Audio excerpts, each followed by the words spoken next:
right, you ready? G'day and welcome to TikTok Tuesdays. This is the day where Thursday chooses a wholesome video for me to look at and respond to. I like to mess with grandma sometimes and just like open these really wide. I like when she gets a little annoyed with me. Is that so wrong?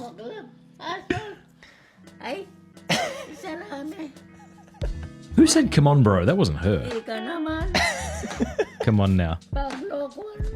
You're messing with me. Come on guys, you gotta have a little fun. I can't be the only grandchild that messes with their grandma sometimes. Right, grandma? Siyempre, kaluguran da ka, grandma. Man, that's Tagalog, isn't it? Is he from the Philippines? It's nice. Ating ka nga po, paborito. What a narcissist. It's a joke. Sorry. Tutuita. Take that back. Contemplating. No comment. Have a sip. Thanks. Also, shout out to the beautiful friend that sent us this colorful rosary. Come on. Grandma loves it. She's so beautiful.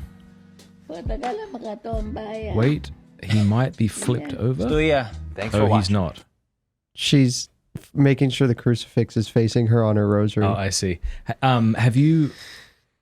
is he from the Philippines? I think she is. Okay. Is it Tagalog that they're speaking? I don't know how to Forgive pronounce our it. ignorance, correct us below. I just love that language. I've been to the Philippines before. I've spoken there. Yeah. It's pleasant to the ear. It's a nice. I mean, it's got I feel like it would feel good in the mouth. Yeah, to say absolutely. too. It rolls and Because there's a good balance of glottal stop and vowel sounds, and that's what makes a word feel good to say. Okay. Which is why I have such a hard time not cursing, because there's a lot of great vowel sound glottal stops in Interesting. 4-letter words. I don't know if I told you this, but when I was in the Philippines, it was a Filipino woman who gave me the most precise insult anyone has ever given me. Oh, hit me. She didn't, and it was not really an insult, but it was so specific.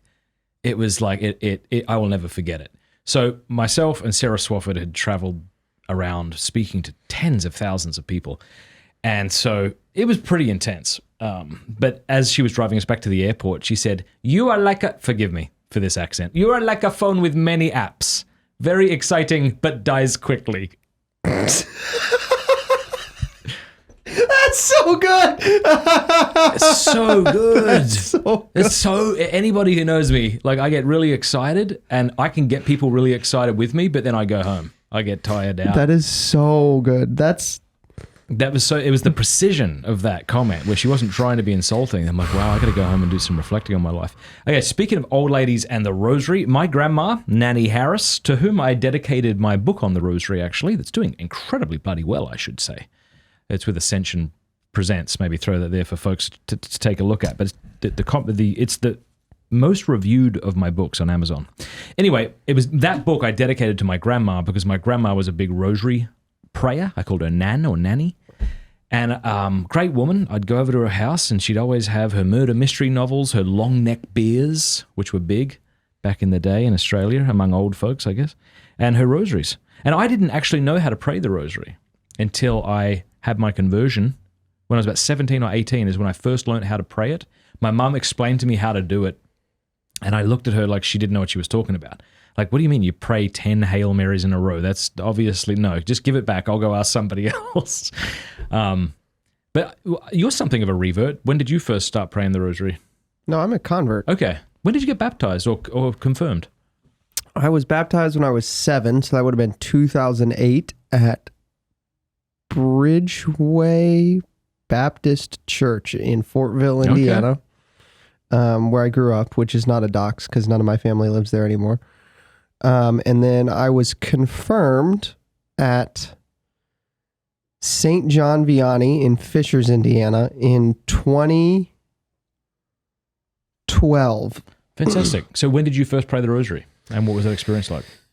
I think the first time I prayed it was Easter Vigil before the Mass when we were all confirmed, because Father wanted us to pray it together after we did our practice run.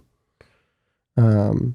Shout out to Father Brian Dudzinski, still maybe, one of the coolest priests on the planet. I'd like to... Okay. It was great. I was a little confused by it the first time, but I also had already started carrying it because my Nice. 7th grade CCD teacher, who was also my confirmation sponsor, Mike McLeish, had told our CCD class that we should never leave the house without a rosary. Okay. And so I say this a lot. You can say a lot of things about me, but I do what I'm told, and I was told that I shouldn't leave the house without it, so I always had it. And to this day, I still carry it in my right pocket. I always have my rosary on me.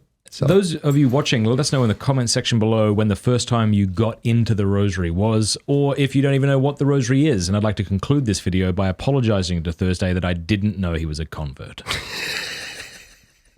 That's kind of awkward, right? it's a little awkward. I'm so sorry. No, it's okay. Thanks so much for watching. If you have a funny or wholesome TikTok video that you would like us to review, leave it below in the comment section. And before you go, do us a favor, click like and that subscribe button.